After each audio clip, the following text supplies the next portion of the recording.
বিদেশ টাইমস অর্থ বাণিজ্য প্রতিদিনে সবাইকে স্বাগত।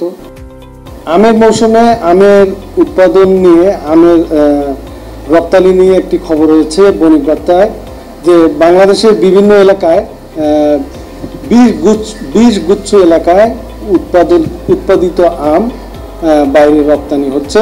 এটা খুব ভালো খবর আমাদের জন্য, তার কারণ রপ্তানি করা গেলে এই পণ্যটি থেকে আমরা বৈদেশিক মুদ্রা অর্জন করতে পারবো। এই জন্য উৎপাদন যত বাড়বে এবং রপ্তানি সেই সঙ্গে বাড়ানোর সুযোগ তৈরি করতে হবে। রপ্তানি বাড়লে আমরা প্রচুর বৈদেশিক মুদ্রা অর্জন করতে পারবো, তাতে দেশের অর্থনীতিতে এর একটা ব্যাপক সুফল পাওয়া যাবে।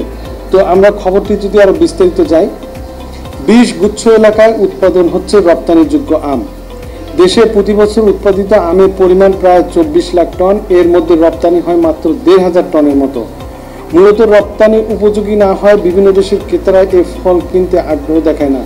চলতি বছর কৃষি সম্প্রসারণ অধিদপ্তর ও বেসরকারি খাতের সমন্বয়ে 6 জেলার 9টি উপজেলায় মোট 20টি গুচ্ছ এলাকায় রপ্তানিযোগ্য আম উৎপাদন হচ্ছে।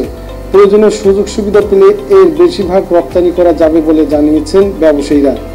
রপ্তানিযোগ্য আম উৎপাদন প্রকল্পের অধীনে 20টি গুচ্ছ এলাকার মধ্যে সাতক্ষীরা সদর, কলারোয়া, মেহেরপুর, মুজিবনগর, যশোরের শসা, রাজশাহীর চারঘাট এরকম প্রায় 20টি এলাকায় 20টি গুচ্ছ এলাকায় আমের উৎপাদন হচ্ছে, যেটা হচ্ছে রপ্তানিযোগ্য আম।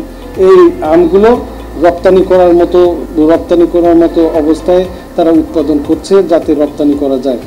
তো এই 20টি এলাকার বাইরেও যদি এই পরিধি বাড়ানো যায় তাহলে আশা করা যায় যে অনেক আম, যে হারে আম উৎপাদন হয় বাংলাদেশে, তার ম্যাক্সিমামই দেশের মধ্যে বিক্রি করা হয়।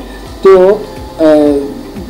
যেভাবে কৃষকরা আয় করতে চান, যে দাম পেতে চান, হয়তো লোকাল মার্কেটে বা স্থানীয় মার্কেটে সেভাবে তারা দামটা পান না।